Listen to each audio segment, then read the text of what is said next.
Bladder Health UK puts the patient at the heart of everything it does.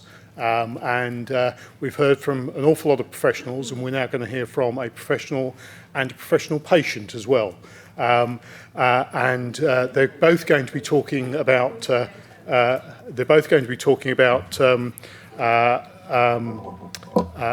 Fowler syndrome, which is something which I had never heard of until a couple of years ago, and I kind of wish I hadn't heard about it, to be honest. It's one of those unpleasant illnesses that most people you mention it to have never heard of. So it's really important to try and build up that knowledge so that we can help people with it.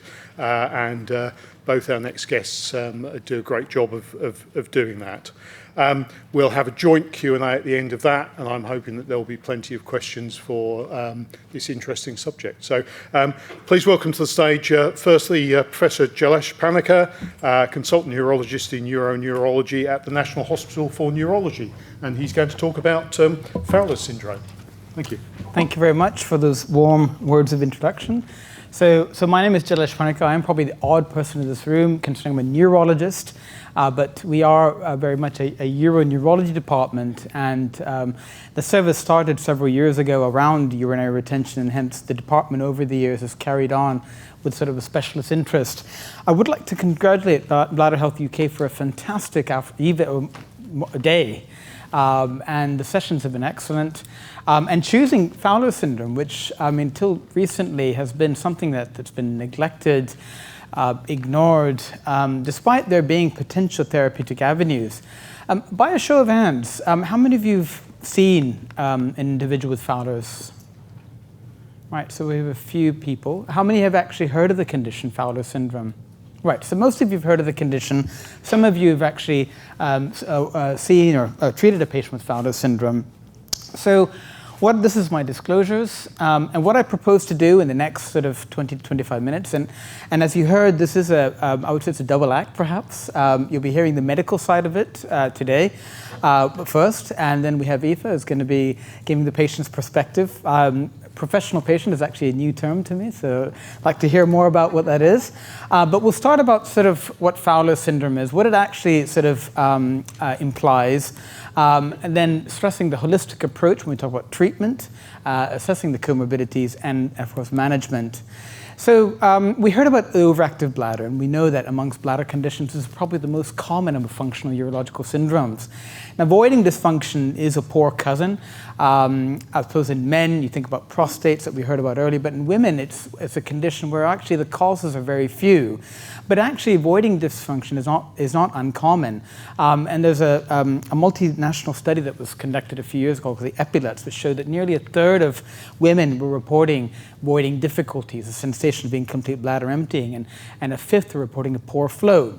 Of course, the actual prevalence of complete urinary retention is rather low. Now, it's a mixed bag, urinary retention, because if you look at it from the pathophysiology, you can have people who have sort of an atonic detrusor, underactive detrusor, or you have women where you have bladder outlet obstruction, such as in Fowler's, and of course you have women with Fowler syndrome who present with an atonic detrusor. And so it's from the pathophysiology, it's a mixed group, and also there are the options for this for this condition are limited. There are some therapeutic strategies that I'll take you through. Now, just about the history about Fowler syndrome, and this is sort of the original paper from the British Medical Journal published in the late 80s by a group of actually neurophysiologists, who is Claire Fowler, and urologists, where there was a phenotyping of women with urinary retention. It was found that a cohort of women actually had an abnormal test result in their sphincter muscle called an EMG. And this became the basis for then developing an understanding in idiopathic chronic urinary retention in young women, a group of whom who then went on to become this condition called Fowler syndrome. But if we go through the actual paper, and this is just the abstract, you'll see that not all of the women were in chronic urinary retention. Some of them were in retention, but quite a large percentage of them were actually in what we call obstructed voiding, which means that they could empty their bladder, but there was quite significant significant voiding difficulties. We also look at the original cohort and find that not all of them had this abnormal test result. Some of them, in fact, the EMG was normal. And early on, there was this association with polycystic ovaries, but even in the original description, not all women had polycystic ovaries. So from the very beginning, this has been a very heterogeneous condition. And what we need to do is try to make sense of it and try to identify what is actually what we're implying when we say Fowler syndrome. So essentially, the cohort of patients are young women who are presenting with chronic idiopathic urinary retention. And when I say urinary retention, it could be on one end complete retention, or it could be the group with obstructed voiding where there might be some degree of an incomplete bladder emptying. The condition is described only in women, tends to occur most commonly between the age group of 15 to 30. Typically, women will present in complete retention with volumes well over a liter, but not particularly sensing this, or they're not in pain or in agony that one would expect with being in acute urinary retention.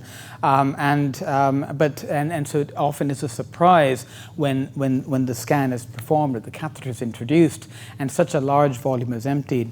They often lack urinary urgency and pain. And what women have realized with their condition is that by abdominal straining, it doesn't help with emptying the bladder. Now, typically, women with the condition will tell about problems with using a catheter, particularly when trying to remove the catheter, they feel there's something gripping.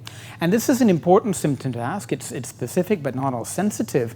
But if there is that sort of a history of some sort of a difficulty in removing the catheter, there's like a clenching sensation, a tug of war, then once again, you start thinking about something wrong with the sphincter or the outlet. And this theme will come back in this presentation. It's an important, I would say, take-home message that when you say Fowler syndrome, implying is a group of women with urinary retention where there is some problem with the outlet.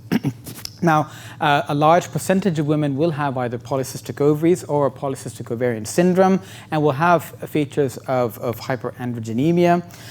And importantly is that other urological and neurological causes need to be excluded. Now, this is a typical urodynamics trace from someone who has obstructed voiding. Those of you who are familiar with urodynamics will recognize that the patient has at this point been given a command to void, and you find the P that there's a significant rise in the pressure, and you have a poor flow. So a high pressure, low flow state would imply that this person has what would be an obstructed void. Of course, this doesn't tell us why the problem is there. It could be from spinal cord injury. It could be from Fowler syndrome. All it tells us is that there's an obstructed voiding pattern, and that's why it's crucial that the person has a full workup neurologically and urologically to exclude other causes. That's the high pressure, and that's the low void. And in the images, what you'd find would be an obstructed void pattern where there's an obstruction to the dye when the person is given the command to pee. Now, in the literature, different terms are used for Fowler syndrome. You can hear about primary disorder of urethral sphincter relaxation. You might come across the term of dysfunctional voiding. You might come across the term of a high-tone, non-relaxing sphincter, or poor relaxation of the external urethral sphincter. But once again, the terms all imply that there is something wrong with the outlet, and this is what's impeding flow. So the core idea here is that it's a dysfunction of the external urethral sphincter. Now, this can actually be assessed by measuring the pressure in the urethra. We call this as the urethral pressure profile, and there's a formula that's applied, which we find that the pressures in the urethra is often considerably high in women with Fowler syndrome. One could also measure the volume of the urethral sphincter. This is by a transvaginal ultrasound, and we often find that the bulk or the volume of the urethral sphincter is increased. Now, back to the original test that was helped to phenotype this condition is the EMG. So some of you will be familiar with electromyography. Essentially, it's recording the biological electrical signals from muscles. And here it's the urethral sphincter that is being tested. And so what we do is we introduce a concentric needle into the urethral sphincter. And this is introduced periurethral, so it doesn't go into the urethra, but on the sides. And one could hear the normal tonic muscle activity. But additional to that, there are some characteristic sounds that are heard. One is called decelerating bursts, and when we have patients on the table, we ask them to listen to these sounds. Most of them would have actually gone to YouTube or gone online and already been familiar with the sounds by the time they come for the test. But it's sort of akin to sort of the sound of an underwater recording of whales, and also complex repetitive discharges, which are similar to like a machine gun firing or a helicopter. And this just keeps the patient animated during the procedure. But the EMG is once again a test of the urethral sphincter. And so, and then the urethral pressure profile, sometimes we might get a pulsatile trace, a pulsatile pattern that you see here, in contrast to the smooth pattern, which can be seen as thought to correlate with the abnormal EMG findings. Now, the pathogenesis is unclear. It is thought that this could be a hormonally mediated channelopathy affecting the urethral sphincter. There is another theory that it could be driven by the endogenous opiates or enkephalins that are being produced in the spinal cord, which is driving the urinary retention. But we don't know for certain. But what we would be looking for is some evidence for urethral sphincter overactivity, either in terms of an abnormal EMG, an elevated maximum urethral closure pressure, or an increased urethral sphincter volume.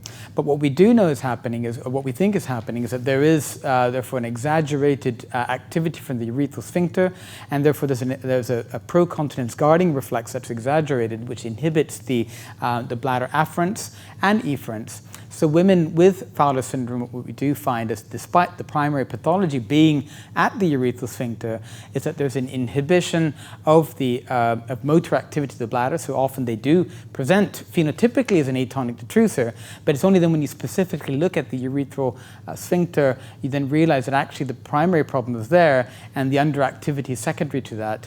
Likewise, there's sort of an inhibition of bladder sensations, and so often women will say that they are unable to feel their bladder as it becomes full. And in fact, following sacral neuromodulation or botulinum toxin into the sphincter, what we find is one of the earlier symptoms that that women report early on is that they actually regain that sensation that the bladder is becoming full.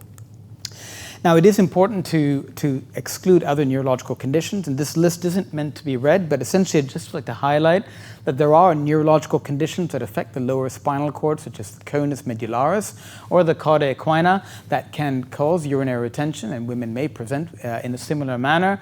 Likewise, you can have, in a slightly older group, you can have certain Parkinson's conditions, like multiple system atrophy, where someone might present with retention. And there may be other causes, such as opiates, medications, for example, and there could be just sort of surgery, like radical pelvic surgery, resulting in urinary retention. And there could be chronic intestinal pseudo-obstruction, which affects primarily the bowel, but in a considerable percentage of women, you can also have voiding dysfunction as well. And there is this entity of primary detrusor myogenic failure, where the bladder muscle has just failed. We don't understand why. And so, so the urological and the neurological approach should help to ascertain these causes or exclude these causes before we come to this diagnosis.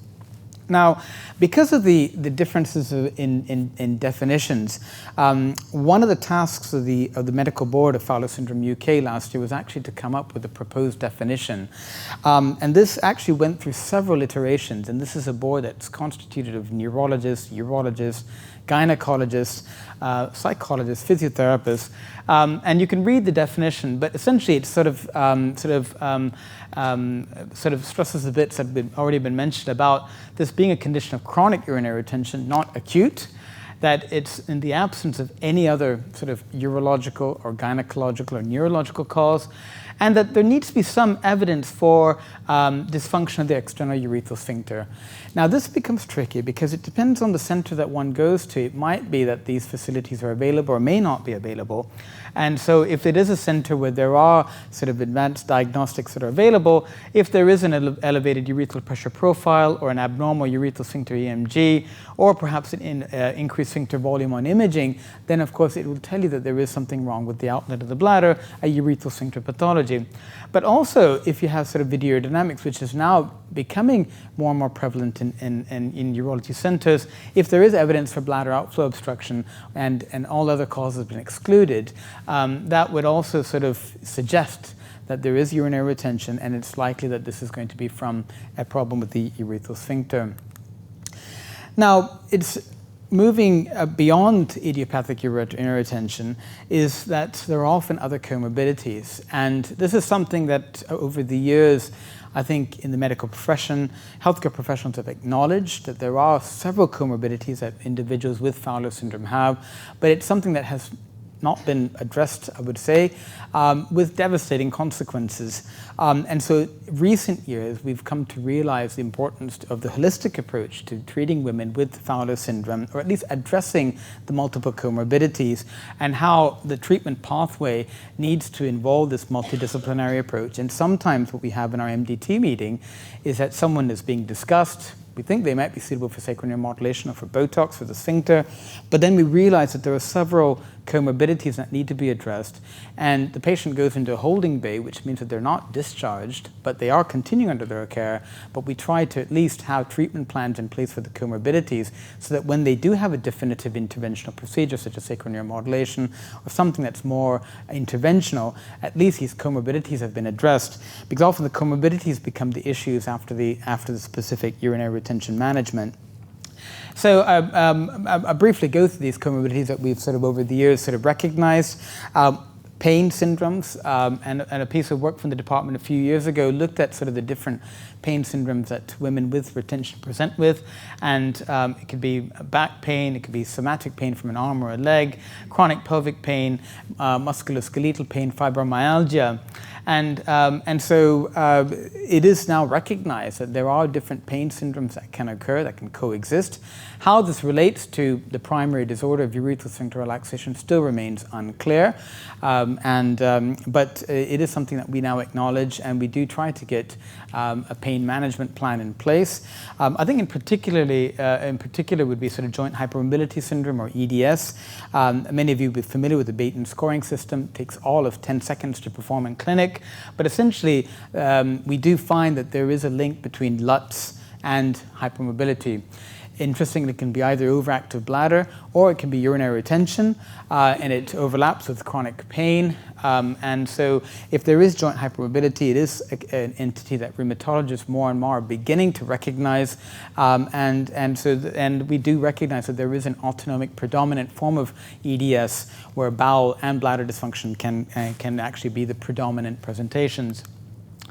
The opiate time boom, as many of you are aware of, and many of us still have our out-of-office message on in regards to that.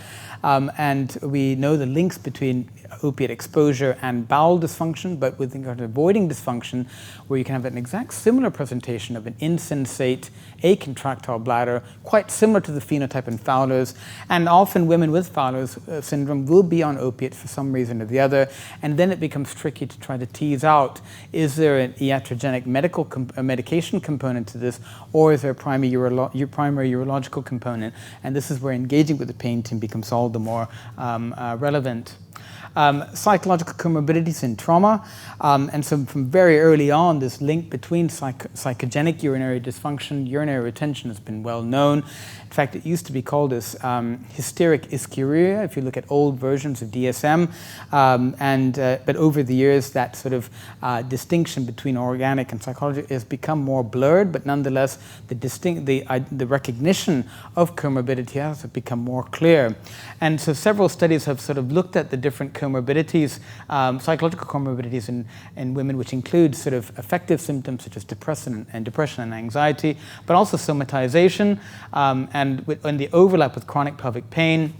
And these three studies that are cited here actually demonstrated that the outcomes of women with Fowler's who have comorbidities actually is poor following sacral neuromodulation. And so it is something that should be addressed, or at least recognized, and the impact this is having on the urinary symptoms and the impact on the rest of the life of the individual needs to be addressed during the assessment of the patient with Fowler syndrome, particularly if they're going on for definitive interventions such as sacral neuromodulation or more interventional urological surgery. So a few years back, Ingrid Howitzer, who works with John Stone, who has a specialist interest with functional neurological disorders based in Edinburgh, came down to our department to do some work looking at psychological comorbidities in women with Fowler syndrome, and found that nearly 50% of women actually had sort of unexplained chronic pain syndromes. A quarter of the women actually had sort of medically explained functional neurological symptoms, such as a loss of consciousness, non-epileptic attacks, limb weakness, and sensory disturbances, and there were quite a bit of overlap with medical comorbidities. Now, you compare that to the general population, and you'll find that there's a considerable higher prevalence of these functional neurological symptoms, chronic pelvic pain, and psychological comorbidities in this group with Fowler's compared to your general population. More recently, we've had Caroline Selai, who's joined our department. She's a psychologist and has been looking at the comorbidities prospectively. And you'll find that nearly 80% of our women in urinary retention have had recent anxiety and depression. Now, we knew these figures from the published literature from centres in the UK and Europe, but what actually came as a surprise was a high prevalence of complex PTSD, which I think is something that has been entirely missed in the urology literature, but also in terms of sort of childhood sexual abuse and trauma, not only sexual trauma, but also physical trauma as well. And what we have found is actually in the Fowler's group of women with idiopathic retention, the prevalences of these comorbidities are statistically greater compared to women coming with idiopathic retention, but without Fowler syndrome. So it goes back, in fact, it's not a full circle, but it does come back to the original discussion about psychology and urinary retention and the interface. And what we now recognize is that there is this organic condition, which is affecting the bladder, but there are several comorbidities that women with the condition have, which must be recognized, particularly with comorbidities of these. And if women do go in for interventional procedures and these aren't addressed, and in quite a percentage of patients these aren't addressed, we do find that the stimulator might work, but there's so many other symptoms that are just not manageable post-procedure. And so now in the last 5 years, particularly during the pandemic, we've become much more proactive with addressing these comorbidities. Sexual trauma, I think, is something that is almost taboo, though it is something that we should be discussing. We recently sort of published some work looking at sort of the relationship between sexual abuse and lower urinary tract symptoms, and in fact there was nothing on urinary retention. However, I think those of you who see women in retention will have experiences, anecdotes to share about how sexual trauma hasn't been addressed and how you might have felt clinically that perhaps there could be a relationship. But there is a higher prevalence in men and women with LUTS compared to the general population. It could be from psychological trauma, pelvic floor injury, but I suppose the question that needs to be addressed, which remains unanswered, is can addressing these psychological trauma related to abuse improve their LUTS? And this is something that we are interested in. John Stone's group is interested in. So there are a few groups that are interested in sort of unraveling this. So what I would like to say, it's a complex web of comorbidities, and it's not just sort of a young woman who comes to clinic with urinary retention. You have the psychological comorbidities, and we know that because of their voiding dysfunction, the need to catheterize, the pain associated with catheterization, that can result in different affective symptoms such as depression, anxiety, trauma, and even PTSD. But we also know that these comorbidities can also worsen the voiding dysfunction. Someone who's anxious, there's a noradrenergic drive. It causes an increase in tone of their sphincters. And also there's an increased somatic tone, increase in their pelvic floor muscle tone, and this will worsen their voiding dysfunction. Chronic pain is yet another comorbidity. It's a confounding vulnerability to pain and functional disorders that we're seeing.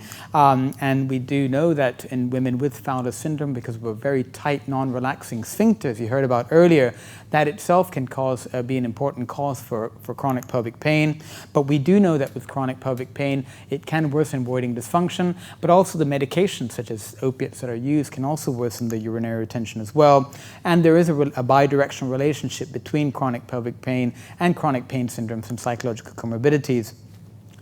Functional neurological disorders is something that I think is not discussed at most meetings, but I think in a general urology clinic would be one of the commonest neurological conditions that one would see, presenting with maybe hemisensory loss or hemiaparesis, maybe memory loss, swallowing difficulties, a non-epileptic attack for which a patient has been extensively investigated and no neurological cause has been found. And we know that a considerable percentage of our women with Fowler's have FNDs, and this is where it becomes tricky because the patient presents either to a neurology or a urology unit. There are neurological symptoms, and therefore we start thinking neurological, this must be a spinal cord injury, it might be MS, but you investigate, and the cause is not found. And there is a higher percentage of FNDs in this group compared to women without women in retention without Fowler's. And we also know that as an FND presentation, that some women can present primarily with urinary retention. And once again, it opens the question whether management of the FND can actually help with their voiding dysfunction. And we know there's a relationship between FNDs and chronic pain and with psychological comorbidities. Then, of course, there's an entirely different entity of personality disorders. This is something that isn't a medical condition per se, but we know that depending on the personality type, the one perceives a problem differently, so catastrophization of symptoms, coping strategies differ, and it can actually be influenced by one's personality. Now, the patient might not recognize this, the healthcare professional might not recognize this, but it often results in quite a bit of friction between teams and the patients because of the simple fact that this hasn't been recognized. And how do we then address someone where we suspect there might be a personality issue, emotionally unstable personality disorder, for example, and then how do you then sort of work with the patient in a different way from someone who maybe has another personality type, which might be different in the way they sort of approach medical symptoms and medical problems. And from Caroline's work, we realize that we do suspect, shall I say, that part of the coping strategies are undermined based on sort of how one approaches these, and it could be to do with personality. And of course, we can't change a personality, but we can use strategies to help with addressing these coping strategies and the relationship between personality disorders and psychological comorbidities and with FNDs. And also with sexual trauma, once again, how these relate to all of these. Sometimes it might be sort of opening a can of worms, but sometimes we find that someone is well adjusted despite horrible trauma that has happened in the past. But sometimes we find that patients actually welcome a suggestion about this. For them, it's an outlet, it's an opportunity to open up about it, which is something they might not have been able to do with a GP or with someone else. And so it is something we do address in a discreet manner, but in some cases, it is clearly a factor that needs to be addressed. I think I'll move on for the want of time, but just mention about pelvic floor dysfunction briefly about how there can be multiple myofascial trigger points, which are pain generators from the pelvic floor, because poor pelvic floor muscle relaxation can be related to all of the comorbidities that you've heard, but there can also be pelvic visceral dysfunction in terms of slow transit constipation and poor rectal evacuation. In terms of specific treatments, so you heard about sacral neuromodulation from Emma earlier, so I won't go into the details except to say that it's a very high efficacy rate, and I think between centres in the UK and Europe, I think consistently we find that the success rates with sacral neuromodulation in women with chronic idiopathic urinary retention is in the range of 70 to 80%. However, what I would like to, emphasize is that the better outcomes are in those who have evidence for bladder outflow obstruction. So in this group from Belgium, they were actually looking at EMGs, so abnormal EMGs, but what we have found is also related to urethral pressure profile. So if you are in a center where sacral neuromodulation is being offered, I think it's important that one assesses sphincteric activity, either by UPPs or EMGs. And we know that there are worse outcomes in some groups, those with a history of mental health problems, or those on antidepressants, analgesics, or detrusor contractility. Moving on to botulinum toxin, I have maybe a couple of more minutes, one more minute. So this is actually the new kid on the block, and so botulinum toxin is a minimally invasive procedure that can be given in an outpatient setting, transperineally. So this is sort of how you do the EMG, or transurethral using a cystoscope. Some of essentially there are some centers well, there's one center in Taiwan, a couple of centers in the UK, and that's it really that have published on this. This is a bit of work from a few years ago where we demonstrated as a proof of principle that transperineally, if you inject Botox, it can help with post-void residuals, flows, and IPSS scores. Now, subsequent to that, during the pandemic, we looked at sort of the impact that Botox had. When all services closed, this is one of the few services we kept open because we realized that otherwise women would go into urinary retention and require catheters, which it would be difficult to access during the lockdowns. So we continued the service, and so in 15 women who had received this number of injections, we found that it was around 67% was the success rate, and with mild adverse effects of transient stress incontinence and pain. We've now looked at longitudinal data for the last 11 years, and what we've demonstrated an overall sort of efficacy of around 64%, and an adverse effect rate of around only like 11%, which was mild and transient. The commonest being transient stress incontinence and pain. But what we did find, once again with sacral neuromodulation, is those who responded were those who had something wrong with their urethral sphincter, so a high urethral pressure profile or an abnormal EMG. And I think I will end there. I think just to say about, well, I can just add that there are surgical procedures that we can discuss during the Q&A session. But the key message is that if you have a patient, a young woman with chronic urinary retention, it's so important to investigate them, because not all urinary retention is in Fowler's.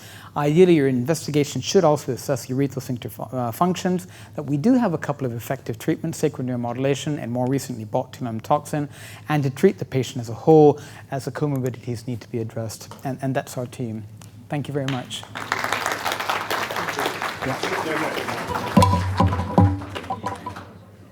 Thank you for an in-depth run-through of Fowler's.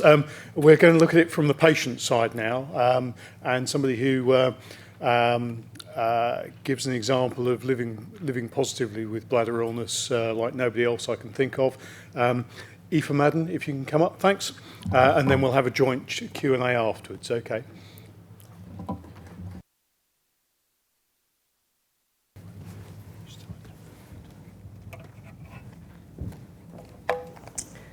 Hi everybody, can you all hear me okay?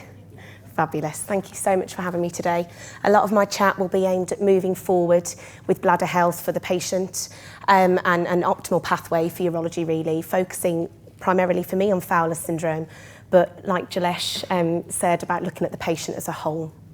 Professional patient is a term that I have made up, that's not an official coined term, maybe it will make the Urban Dictionary one day soon.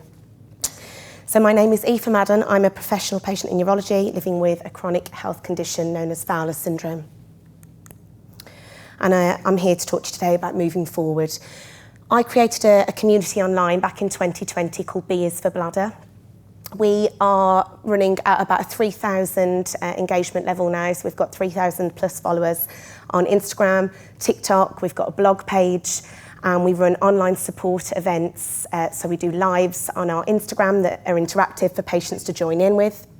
I have 15 years plus experience as a urology patient and have had more time in hospital than I have had out in the last 15 years. So my experience from that perspective is invaluable really, and I think to other patients as well, to be able to pass on a bit of my own knowledge that I've acquired through my journey. So we've really enjoyed the last 3 years working with charities such as Bladder Health UK, who have had us back today to talk. And it's all about sharing my lived truth as a professional patient and showing that no one is alone on their journey.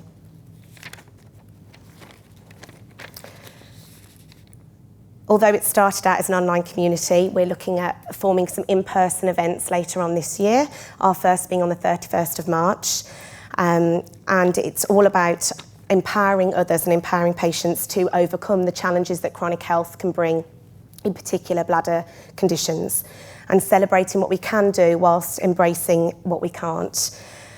We look at sort of enabling our followers and people that join in with us and trying to get them to overcome.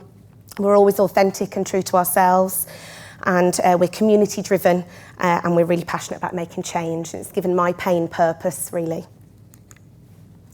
So meet 16-year-old Aoife, a very smiley 16-year-old Aoife. Not often when in hospital, but this was after a sacral nerve stimulator was fitted up in London, under Jalesh's team actually. And yeah, we were full of hope that that would work. So on the 10th of July in 2009, I went into full retention following a bout of shingles in my bladder, and I haven't weed since. This young girl felt frightened and alone. This young girl had to alter her future plans because of ill health. And this young girl felt silenced and dismissed and misunderstood as she began to navigate a broken system with no pathway for a rare bladder condition like hers. Her Fowler's diagnosis didn't come easy. She had to fight to be heard, and she had to push for diagnostic testing, with many a consultant at the time dismissing her reality, labelling her inability to void as a side effect of female teenage stress.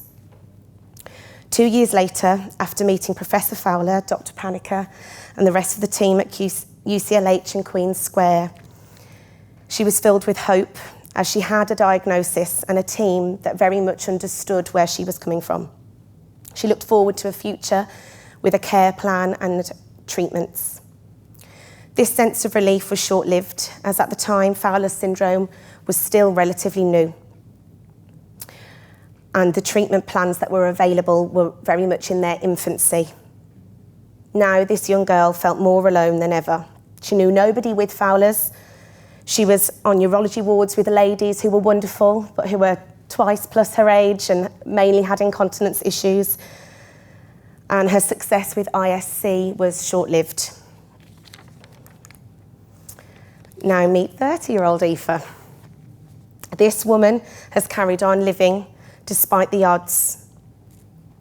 This woman has ISC'd, SPC'd, had many sacral nerve stimulators fitted, received bladder augmentation, mitrophanol surgery, you name it, she's tried and tested it. Although her SPC has been what she calls her frenemy and is still what she uses to empty her bladder today, long-term treatment hasn't quite lasted as it was predicted, and fighting for better, long-lasting care has been tough. This woman is strong. She advocates for herself in A&E with wonderful staff who just don't know enough about her condition to help in a way that they wish they could. She battles in day-to-day life to be seen as truly disabled, as her condition is invisible. She battled to complete her education whilst living a life of constant hospital interventions, admissions and surgeries. She now battles at work to stay active as a primary school teacher, as her job demands her to be present and well at all times. She battles with daily pain and many secondary problems stemming from her primary condition. Acute sepsis, septicemia last year, acute kidney failure, but to name a few. This woman is not alone on her fight, and there are many like her, both male and female, who experience all of these battles every day. Because of the difficulty I've had to take on my journey and many avoidable obstacles that have been presented to me, I am now more driven than ever to make change. Change to the current pathway problems anyone with a urological condition faces. Change to how the NHS sees chronic illness, making treatment proactive rather than reactive. Change to personalised care plans, where a patient is seen as more than just a number, where their care is tailored to them, taking into account secondary conditions that they may suffer with, as well as their primary parent problem. Change to the current short-term perspective, bringing into focus a long-term and sustainable personalised patient pathway that focuses not just on the physical, but the mental health of a patient too. Change to the manner in which we approach patients, giving them time to process information and delivering it to them with empathy. Change to the current male-dominated perspective in the healthcare sector, bringing in a more female-focused, female-led viewpoint, ensuring female conditions like mine that only occur in women are heard and treated with the level of respect and understanding that they deserve. Change to the gap that we currently see widening between paediatric and adult care, with specialised nurses carefully and consistently ensuring no loss of support is received from the patient, that there is product variety and a chance for teens to meet other people like them, going through the same thing as them via forums such as B is for Bladder and patient-led support days.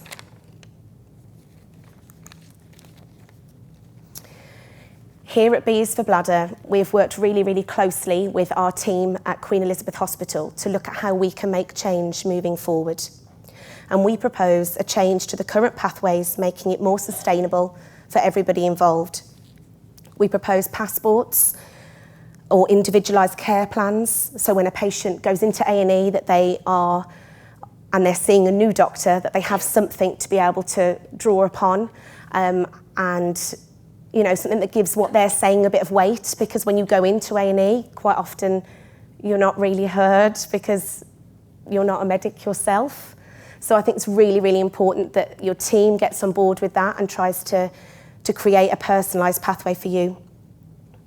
We would really like to see a more patient-centred approach, a holistic approach to our healthcare system, drawing on what Dr. Panicker was saying earlier, looking at the patient as a whole. And options, product options and care plan choices to enable the patient and give them a voice. When I first started at ISing, I had no idea there was so many companies that were stood outside today. None of that was ever shown to me. And granted, that was 15 years ago, but still, even now, I have young women reaching out to me via social media saying they've only been given one catheter and it's not working, and what should they do? And I think that a better education for the patient is paramount. Communities online and in person are really important, and appropriate and effective mental health support, peer mentoring, and long-term consistent patient education. How do we do this? It's a really big task that's at hand, making change, but I believe that it's by working together, by listening to the patient, hearing patient testimonials like mine today, and the patient, the hospital and caring community all working together. We need to change from the top. The likes of the NICE guidelines, the NHS ICB board need to join up with groups like mine in order to revitalise our NHS and make it work a lot better. Let's cut the red tape and give shared autonomy to both patient and practitioner. And last but not least, as I mentioned at the beginning of my talk, we are hosting, in conjunction with Hollister, some brand new patient-led support days at the Queen Elizabeth Hospital, supported by my doctor, Dr. Viney. That's on the 31st of March, the first one. Clinicians are more than welcome to attend. It is very patient-centred. There'll be a lot of roundtable discussion from patient to patient about how they're coping with everyday life, whether that's holidaying with catheters, relationships with catheters, clothing with catheters. But yeah, we'd love to see some of you guys there. I think it will give you a great chance to interact with patients as well on a whole new level. So yeah, 31st of March, and there's some little leaflets which I'll pop out at the end. I just want to say thank you so much for having me. I really appreciate it, and it's so great to have my voice heard, and I hope I'm speaking on behalf of, well, I know I am, many out there who feel very similarly to myself in their journey. And I hope it gives you some food for thought, that you can go back to your clinics and maybe see a different side to patients that you've maybe once labelled or have come across in a certain way, that there's so much more to what maybe they're going through. So thank you. Thanks for having me today.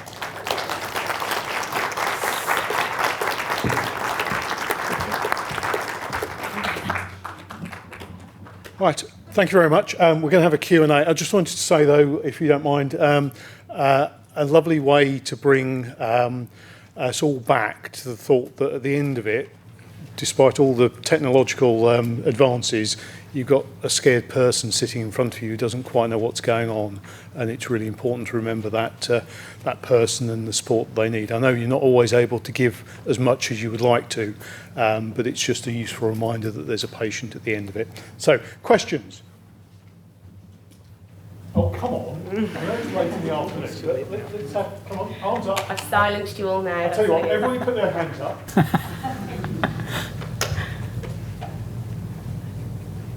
There must be one question. Yes, thank you.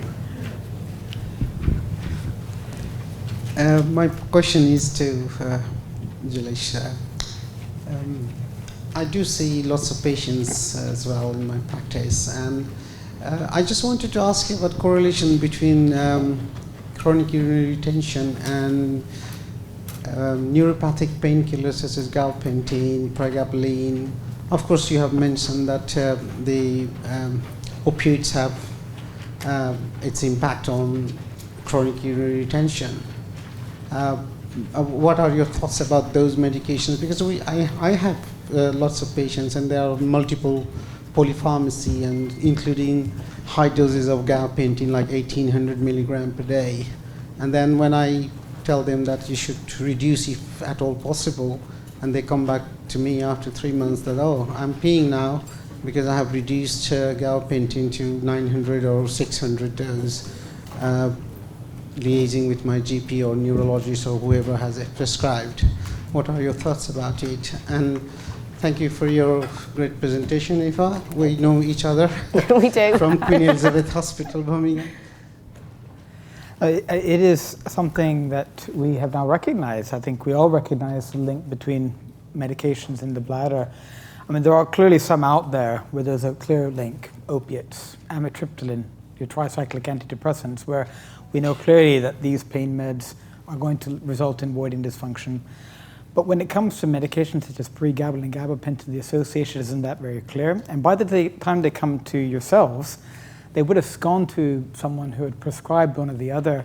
And so you see the patient not with their original urological symptoms, but that's been sort of altered by the medications. And it is next to impossible then to tease out what is what. Because by that time, patients are often no longer under the care of a pain management team. And the prescriptions are this repeat prescriptions of opiates. No one's really, I would say it's a very spinal level when those prescriptions go out. And no one's really thinking about, does the patient need the medication in the first place? And so if you do come across a patient with very high dosages of pain meds, it's important to take a step back and think about, why are these medications needed? Has a conservative approaches, have a holistic approach been offered? And then to review, whether the two can be linked. But in a busy clinic, we have 20 minutes. It's next to impossible to actually go through and see when the voiding dysfunction started with the medications. And so it is a tricky one. But there are, if you see an opiate or if you see a tricyclide, it becomes much more straightforward. Thank you. Aoife, a question for you, if that's okay.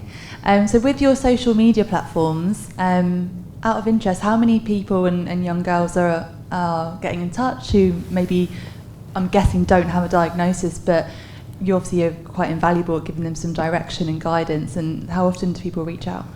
Yeah, we've so there's myself and 2 others now that run the platforms, because we have so many messages.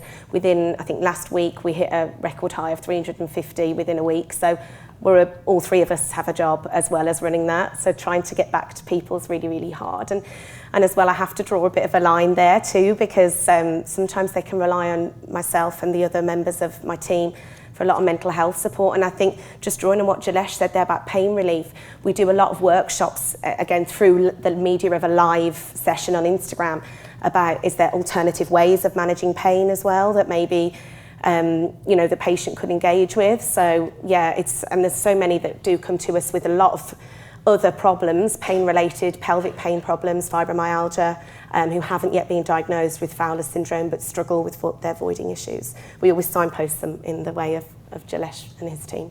So, yeah. I think you're doing amazing specialist. And a great professional patient, yeah. Thanks. Well done, well done. My new term. It was emotional. Hello, thank you very much for both of your presentations. I wanted to ask the doctor, sorry I forgot your name. You mentioned a lot about the hormonal association with Fowler's. I was wondering, what does Fowler's look like in the postmenopausal woman, and does it get better? How does it change? And to you, Aoife, thank you so much for your presentation. I wanted to ask you, have you ever been on contraceptive pills, and has that ever affected your Fowler's, and in what way has that affected your Fowler's? You go first. You go first. So interesting question. So in women with Fowler's, we follow up what we call a natural history study. What we find is that the urinary retention tends to stabilize after a while.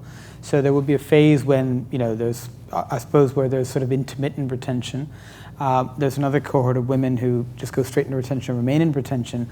But what we do find is that the retention tends to persist. So even, so perhaps instigating this could be hormonal changes. That's the theory at least. But what we find in reality is that once that retention has set in, it's very rare that we find someone who's actually spontaneously starts to void. I mean, we do come across this time and again where we are able to discharge someone, but more often what we find is that the pattern persists. Thank you for your question. I think that from a personal perspective, there is quite a strong link with hormonal changes in the body and Fowler's syndrome. When I first went into retention, I was at a tender age of 15, 16. Yes, I had shingles on my groin area. I think there's a factor that led me to where I was at. A couple of weeks before that, I had started a contraceptive pill for regulating like heavy flow with my periods. So maybe, that had some impact. I was living in quite an abusive home with my father. He left subsequently that summer. And looking back now retrospectively as well, with Jalesh drawing on so many different reasons and things that coexist with a Fowler's diagnosis, all of that was happening to me at that time. So I say it's after a bout of shingles, but there are so many other things that could have had an impact on my urinary dysfunction. Thank you. Have to be a really quick question, if that's okay. Sorry, my question's for Dr. Panicker. Are there any other typical features that you would see at urodynamics, like through the filling phase, apart from obviously like the high pressure, low flow, with the pressure flow? Some patients often report urgency frequency, but it's only rarely do we see overactivity. But it's really the pressure flow study we're more interested in. Okay, thank you very much. Right, can you put your hands together in appreciation for Stuart? Can you go to the stage for a second?